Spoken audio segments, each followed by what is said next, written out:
So I was talking to Ethan the other day, and we discovered that over the course of our combined 25 years of experience in English teaching, including hundreds of students that we've taught in person and millions that we've taught online, that the reasons why people fail to become fluent in English are always the same. So we decided to make a list of these, and by the end of this lesson, you have learned exactly what the 5 biggest reasons behind this struggle are, how to overcome them. We'll also get some wisdom from some of the most thought-provoking speakers of our time, and we'll watch a clip from the TV series Suits and learn what not to do on your first day at work. All of that in today's lesson starting now. Yeah. So hey Ethan, today we're talking all about 5 reasons why most English learners never get fluent. And I want to jump into the very first reason that we have here on our list. That is that life is too busy for most of these people, for most learners these days, right? So my perception is that leading a very busy life, the idea of leading a very busy life and trying to develop confident natural English fluency as an adult in today's world are incompatible ideas. Like you can't do it. Maybe it used to be possible in the past because our idea of what being busy wasn't as extreme as it has gotten today, right? With internet, like all the smartphones, all the screens, it's like too many distractions. And right now, I don't think it's possible. It's like a theory that I have. Yeah, there's totally the hustle and bustle of modern day life, meaning that we live in such a fast-paced era, and there's a lot of pressure. There's a lot of FOMO. FOMO is fear of missing out, right? And if you use any social network, it's kind of like this pressure of everyone else's life is better than your own. And you need to be doing all these things to keep up.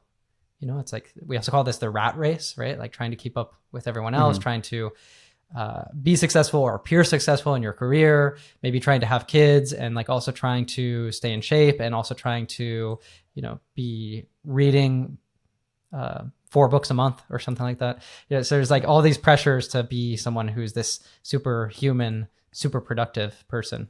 Definitely. There's a reason why we keep talking about this, right? Every now and then, every other like 3-4 lessons, we come back and just hint at this issue because it's something that we suffer from too. And we keep addressing it, right? We read books that talk about this issue. One of them being Essentialism.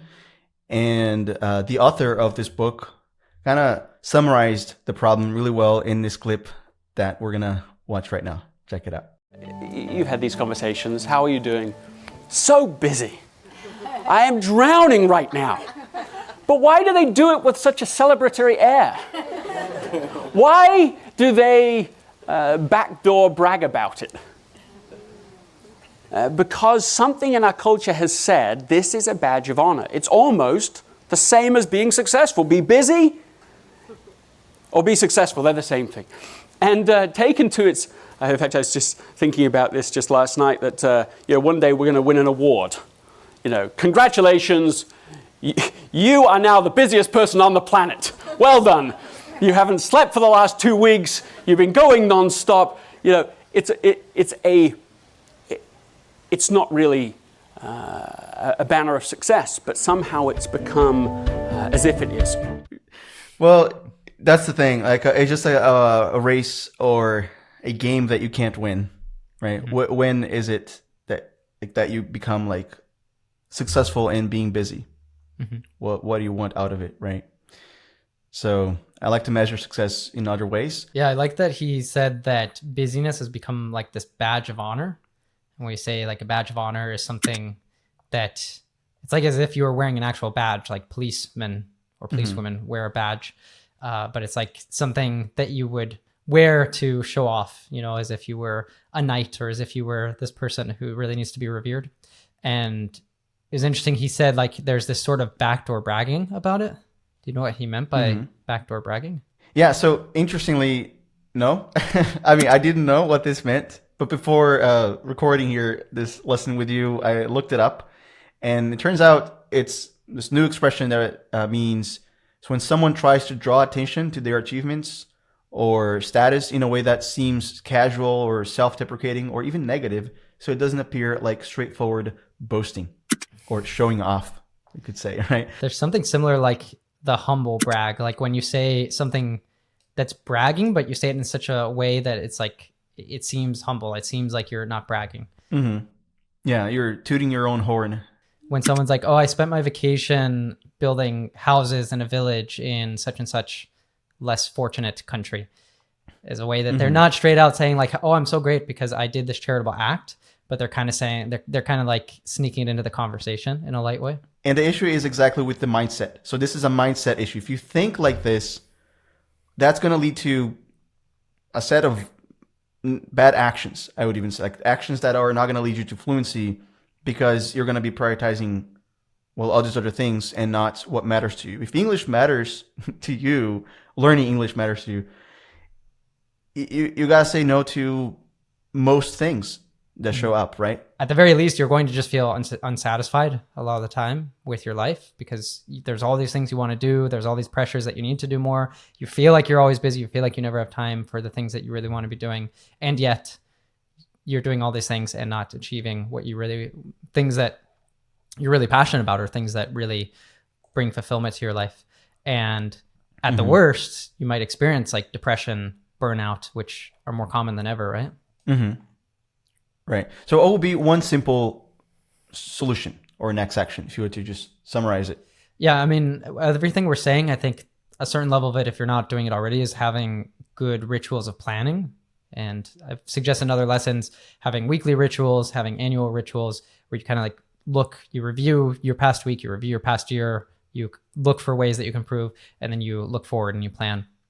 And thinking for myself, I mean, a way I've fallen into this trap a lot was when I used to do my annual planning. I used to set like a goal to like learn something new every single month. Like, okay, January, I'm going to learn to play guitar. And in February, I'm going to, start taking dance classes. And in March, I'm going to take up this new sport.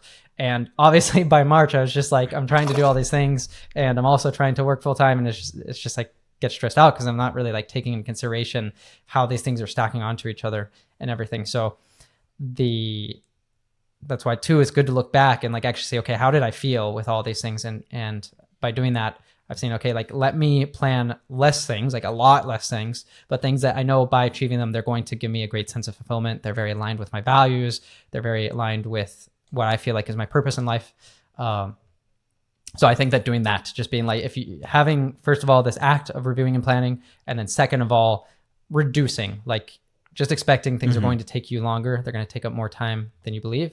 And like you said too, there's a nice expression, kill your darlings. So you might need to cut out, if like getting English fluency is really important to you, you might need to make a deliberate choice to cut out other things so that you can prioritize your English. Nice. Well, before we move on to the next reason why most English learners fail to become fluent, what is a darling? And like, I mean, obviously kill your darling is figurative, but what like is more literally, what is that? Yeah, darling is something that you hold dear, and you can use it also like for a loved one. You can call them darling. Like it's like saying dear or honey or sweetie. These are different words that we'll use affectionately. And killing your darlings is like killing those things that are dear to you. So it's just recognizing that there's many things all of us want to do, many things that feel important to us, but at the end of the day, we only have 24 hours in the day and we have to sleep at least 8 of those. So at some point you have to make the sacrifice and sit down, like look, reflect on what are the things that are really important and what am I willing to sacrifice to prioritize those things. So our next mistake that most learners make is not having a system for living your English, which I think we're already hinting at, right? Yeah, like if you solve this issue and you find yourself already with time and somehow like prioritizing at some point in your day, learning English or living your English, we even say, which is just getting immersed in it, like doing the things that you would actually do in your own language, but in English, then that's great. But I feel that most learners don't create a system for it. And why do we use this word system here? Yeah, because it needs to be organized, it needs to be set, and it needs to be something that you repeat. Like say every day, it needs to be a process, right? That removes the resistance from getting into it every day. Because that's the thing, it needs to be every day. Otherwise, you're not really living it, right? Because you live your life every day, right? Like, so if you don't Hopefully. insert English, right, you're not a bear. That you are. What's that word again? What the thing that bears do? Hibernating. Hibernating. There you go. Right. So hopefully, you guys live your life every day, and then you gotta insert English in that. So you gotta be every day too, and the way for it to be easy to accomplish that is if it's fun, natural, and convenient, as we also say, right? I like that you brought up about this system. One thing that makes me think of as an expression in English that we say, set it and forget it, which is nice because it also has all this connected speech because of the American T's. It's like, set it and forget it, set it and forget it. We reduce the and. So it's very musical. But it's basically this thing, you have a system, so you can just set it and forget it, which means that once you've taken the time, the effort to set up your system, then it's just autopilot. It's just automated. You don't have to think about it anymore because you just do it. So you're no longer this English learner, this person who needs to sit down and study English deliberately. You're just like someone who I'm an English speaker. I live my life. I watch things. I listen to things in English. I have my friends who I speak English with. It's just part of your life that you're not actually that student anymore that's having to go to class twice a week or needing to sit down and hit the textbook. Yeah, I think great things are manifested by habits. It's not like you're going to do one thing once and you will accomplish it. So if that's true, how do you develop a habit? And that's what we're talking about here, pretty much, right? So you could also say, you could replace the word system for habit, and it's the same. But as you asked, like, why system? Why highlighting this word? It really is so you can create it in a way that you can really design it, right? Like almost like steps.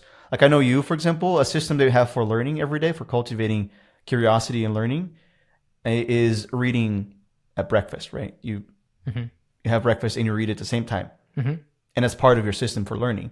And I bet you have other things, maybe note-taking and reviewing those notes also are a part of it. And we also learn as a team here at RealLife. We have initiatives where we learn together, and all of that kind of make up your system. So for learning English or learning a new language, you need those activities too. You got to pick wisely. Okay, I want to do this, and then I want to do that, and I want to do it in the smartest way possible, so there's no resistance, as we were saying.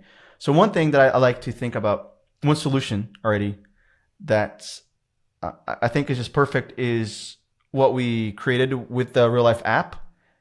And this isn't just promotion, okay? Like we do these lessons and we come here to talk about these problems that we once felt, in your case with other languages. And with the app, we're kind of scratching our own itch, right? We were solving our own problem there. Most people on our team are English learners. That learning vocabulary is difficult. Like expanding your active vocabulary, going from like just understanding to being able to use those words that you already understand, but they never come to you when you're speaking. And a great practice to insert in your system is practicing with flashcards, right? So we realize, okay, it's difficult to create your own flashcards, right? It takes a lot of time. It creates all the resistance that we're talking about.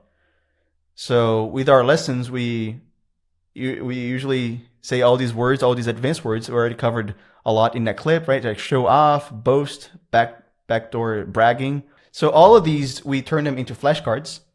And by the way, a flashcard is this here on my phone. On an app, you can practice exactly the expressions that we were using. So these ones that I just mentioned, they come with a definition and some examples and image of the examples, so you can try and remember, what is the expression again? Okay, this one, right? And you also have a writing exercise, so you can actively try to guess or remember how to write it.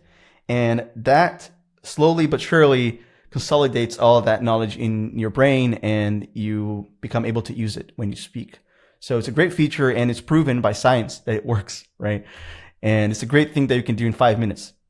Right? If you commute, if you go to work by bus or train, why not do this, right? If you're listening to our lessons, it's a great way to make the whole process even more effective, to activate your English by doing this. And Izzy, in a recent lesson that I just recorded, I actually shared a system that I've used myself in learning different languages. That's been super helpful for me. So if you guys are here on YouTube or on Spotify, Apple Podcasts, or any other platform listening to this, you can click the link in the description, and that will give you the premium version of that lesson for free. So you might want to check that out. So yeah, systems. It's like the quote, the famous quote from Atomic Habits, the book we always praise here, that you don't rise to the level of your goals, you fall to the level of your systems.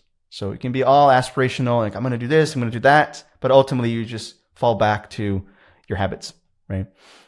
So next reason why most English learners fail to become fluent is that sometimes we just consume media passively. Say you're already watching a TV series or you have the habit of watching movies in English, but you just do it passively. That's going to take you, as I was saying, to the level of where you can understand, right? That's why so many people say, why can I understand you, like all these words you're using, but I can't speak? Well, I already talked about flashcards, a great way to do that.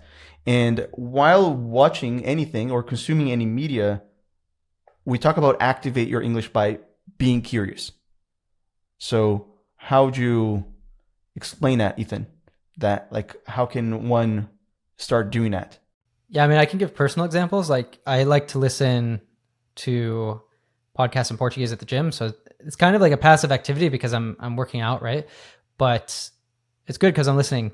And I'll sometimes notice an interesting word or expression they use, and I'll just like open ChatGPT right away, actually, and I'll ask, what does this expression, what does this word mean in this context? It's like something I can do in 5 seconds, between sets at the gym.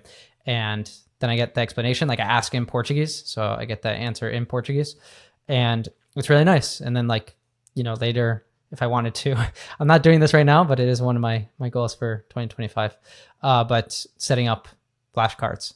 So that's like one of the really nice things on the RealLife English app is we take all the work out for you with these lessons, is that you just go there. You already have them instantly. You don't have to do any work. But yeah, that's a way that I'm getting curious in that moment. It's like, oh, that's an interesting expression they used. I don't know what it means. Let me go and look it up with ChatGPT, which is like my Portuguese teacher right now. And you could do the same thing. If you don't listen to podcasts, maybe you're at home enjoying a series at the end of the day to unwind, which means to relax.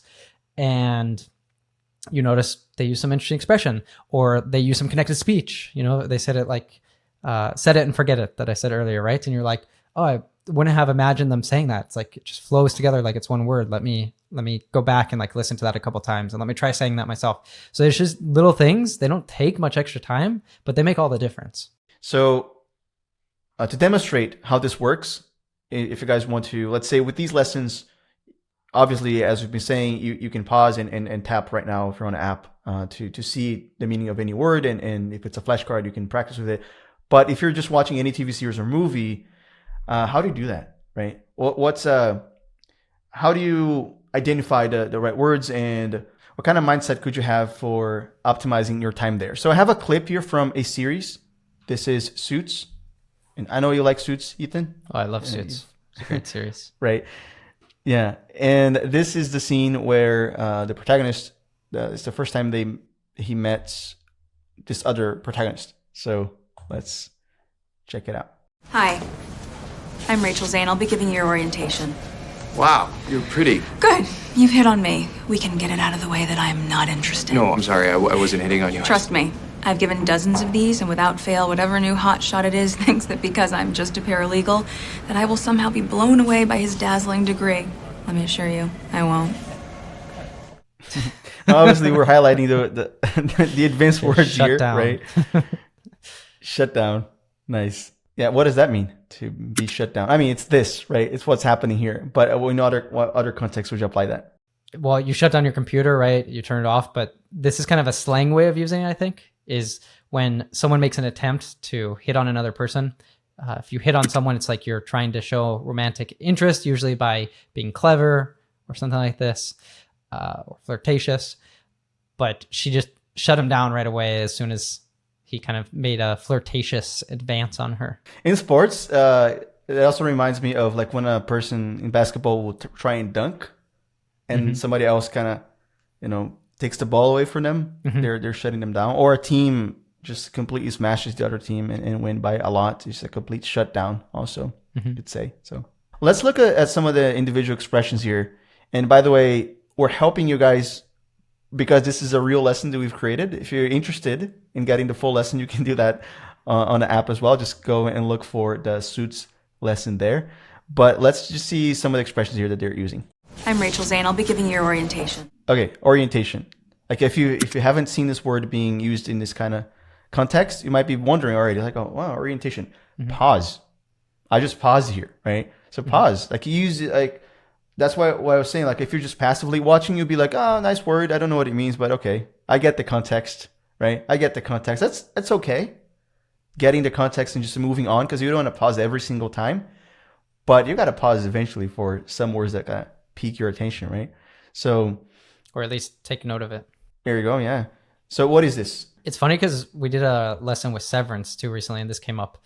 So I think using word formation here is really helpful. So basically what it's made up of, and it has the word orient, right? So if you're getting oriented, it means that you're, another nice expression is like finding your bearings. So you're seeing how things work, or you're seeing patterns or things like this. So at a new job, you need to get oriented because you need to see how this place, how this business, how this law firm, what's their way of doing things. And so she is going to be helping Mike Ross, the main character, get oriented, or by doing an orientation, so that he knows how things work at this law firm. All right, let's continue. We can get it out of the way that I'm not interested. No, I'm sorry. Get it out of the way. See, maybe you know what that is. Maybe you guys know what that is. But how about the way he said it? Yeah. Or she said it. I mean, get it out of the way. The same pattern we heard earlier with set it and forget it. It says American T. So when we have a T between different vowel sounds, it turns into this da da da. Similar to like some R's that you have in Portuguese or in Spanish. You have like this tap R, right? It's pretty much the same sound. So get it out of the way. Get it out of the way. So I would even say, like you said, like pause. So maybe go back, listen to it again, try to say it yourself. Get it out of the way. Get it out of the way. You can do that until it's comfortable for you, and it'll make your speaking a lot more natural. And even if you don't care about speaking that way, it still helps your listening, because next time you encounter an expression that's using these American T's, you're kind of will have your ear more trained to it. I wasn't hitting on you. Trust me, I've given dozens of these, and without fail, whatever new hotshot it is thinks that because I'm just a paralegal, that I will somehow be blown away by his dazzling degree. Let me assure you, I won't. All right, there's just a lot there. Let's just see if we can cover at least a couple. What'd you catch? Hotshot. I think that's a nice word. Hotshot is kind of someone who thinks they're all that. They think they're the shit. They think they're the best. And yeah, so she says without fail. So it means that in 100% of cases. And so this law firm, I think everyone who works there has to have a degree from Harvard. And she's a paralegal, which is, it's kind of like a law assistant. So they need some legal training, but they don't have a law degree as such. And so she's kind of saying that all these people who come in, the new lawyers who graduate from Harvard, think that this beautiful woman's going to be impressed by the fact that they have a degree from Harvard, because she's not a lawyer herself. Yeah, but she doesn't really give a damn. She doesn't care. Exactly. So I think you covered everything there. You said impressed, and that's what blown away means. It's an informal way to say it, right? And you also said their degree from Harvard, and dazzling is something that makes you feel like in awe, or it's literally shiny. I've given dozens of these, and without fail, whatever new hotshot it is thinks that because I'm just a paralegal, that I will somehow be blown away by his dazzling degree. See, this is a very short clip, but it contains a lot. If you just pause those moments, this may take like 10 minutes for you to explore all the expressions there. But so much more time than you would want to be expanding, like actually just passively consuming the scene. But if you do this, you're going to get so much more out of it. And then little by little, you will, next time you watch like the second episode of this, because this is this first episode of the series. So maybe by the second season, third season, you're going to be pausing much less. This is the process that I went through, right? Yeah, I think you were saying in the last episode that we recorded that you could go through all the episodes of Friends, for example, in a year. And it's like your English would jump so many levels just by simply doing that, and probably taking an active approach like here. And your experience watching the 10th season is going to be night and day, which means completely different from when you watch the first season. Nice. And before we move on, again, as we were saying, this is a micro lesson on the app and also a full lesson. So you can get just this clip or the full scene as a lesson over there, and many other ones with movies and series. All right, Izzy. So our fourth mistake that most English learners make is postponing speaking. Postpone speaking. Okay, so postpone. See, my attention already going to an advanced word. What does that mean? It's another way you can say it is to put off or to delay. So this basically just means that you leave it for the future instead of doing it now. And I'm curious, Izzy, because I think this is something that in your own learning, you didn't postpone speaking too long. It's an easy trap to fall into too, because when we're learning in school and stuff, it's not prioritized and you start to get into a perfectionist trap. But I'm curious, what did you do to not delay, to not postpone speaking? Well, I shared all about that in one lesson that I did with 𝗥𝗲𝗹𝗟𝗶𝗳𝗏. So I can share that in the description as well. So you guys can watch it next. But I can tell you already that one thing I would do is, and I continue to do that, is kind of plan my day in English. So I do that while speaking, right? So one thing that I'll do more often, because now as I get to work with you and all of our team members, I actually speak.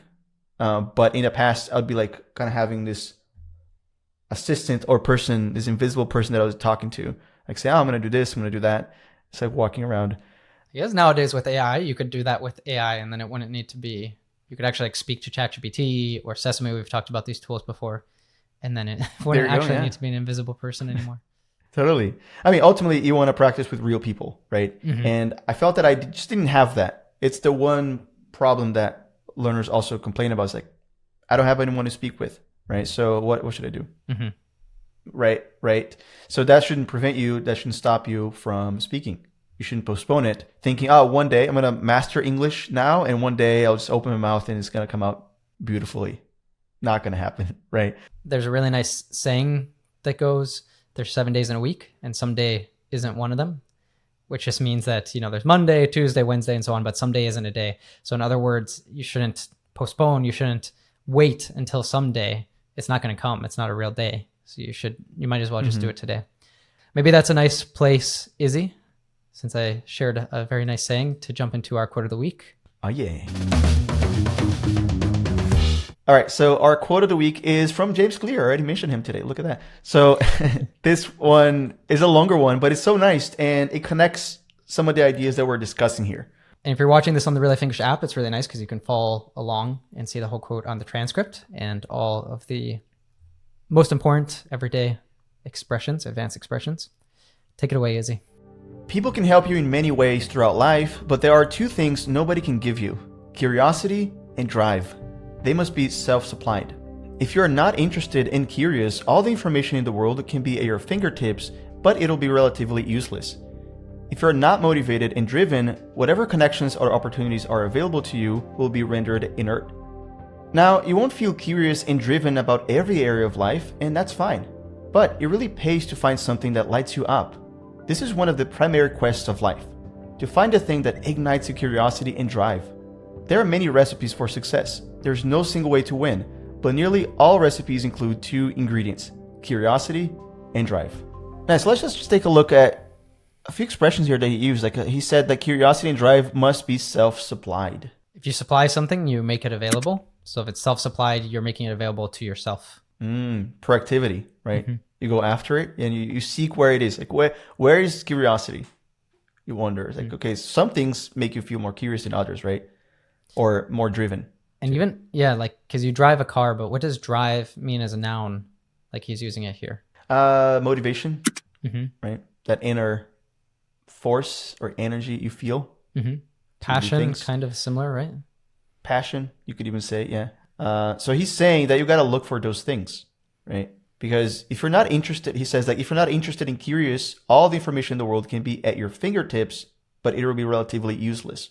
So it's what we were saying, like you could have all the series, all the movies in the world at your fingertips, which we do, and it'll be relatively useless, right? If we're not interested and curious. And he also said that if you're not motivated and driven, whatever connections, opportunities are available to you will be rendered inert. Inert is like useless here, and rendered, it's like made, so it would be made useless. Inert, I think literally is like when it doesn't move, right? Something that's not moving. It's just stopped. And finally, he gives us the solution there. He says that it pays to find something that lights you up. So have two interesting expressions there. It pays to find something that lights you up. What is that? If it lights you up, it drives you or it motivates you. It makes you passionate. Passion, usually we tend to think of like there's a inner fire. So we often use these different expressions that make us think about fire. So it lights you up. And he even says another one, ignites you. It ignites or it sparks. So like all these things that are kind of related to fire, which we relate to passion. And if something like pays off or pays to do something, it means that it's worthwhile. It's worth doing that thing. Like it pays to eat your vegetables because you'll be healthier. Your mom might tell you.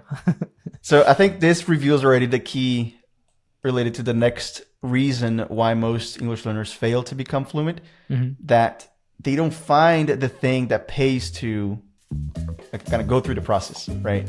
That make you feel like it's worth it. So when we neglect, this is the fifth reason here, is that neglecting purpose will just kill your fluency because you're not going to be able to sustain, right? There's a quote that I really liked from Viktor Frankl. I think other people have said this too. That is, those who have a why to live can bear with almost any how, any process, right? A purpose to live or a purpose to do whatever can survive, can sustain through any process or almost any process, right? So that's from Viktor Frankl, a psychologist from like 80 years ago. So this was already true back then, and it remains true. And a person who talks about it these days that I think is one of the most inspiring and thought-provoking speakers out there today, that is Simon Sinek. He summarized this really well talking about work. So not English learning, but work in this case, but I think it's totally related because we need a reason, we need to think about purpose when learning English, but also about work. Otherwise, we can't sustain either, right? You know, we're all passionate, we're just not all passionate for the same things. And we will feel what we call passion when we are involved in something that is deeply personal to us, that is helping us advance some higher purpose or cause. Then when we go to work, what we experience is passion. But if you make us do something that we feel no personal connection to, that is not us helping advance any kind of bigger ideal, then what we feel is stress. Now, passionate people work many hours, they don't come home, they miss their families, they take business trips, they don't sleep, and yet it feels worth it. People who are stressed go on business trips, they miss their families, they work long hours, they don't sleep, but it doesn't feel worth it. Passion is an output, not an input. Like stress is an output, not an input. So you can't do what you're passionate about. You find something you believe in, and what you will experience is passion. Totally related to the quote, right? So you've learned several languages, and I think for each one of those you had different purposes or things that ignited your passion there. But for Catalan, which I believe is the one that you speak most fluently these days, what would you say was what motivated you there to learn it? Did you actually have a reason, like a deeper purpose? Yeah, it's dependent on the moment. I've had different moments with different motivations. But when I first started, I actually had moved here. I already spoke fluent Spanish because I lived for a year in Mallorca in college. Yeah, guys, I hope that you've enjoyed the lesson so far. I really want you to see the rest of it because we talked all about passion, my own motivation for learning different languages, living in Brazil, and so much more. You're really going to dig it. You'll learn even more vocabulary. So I highly recommend that you check that out now. You can get free access to it on the Real Life English app by clicking the link down in the description below now. See you soon, guys.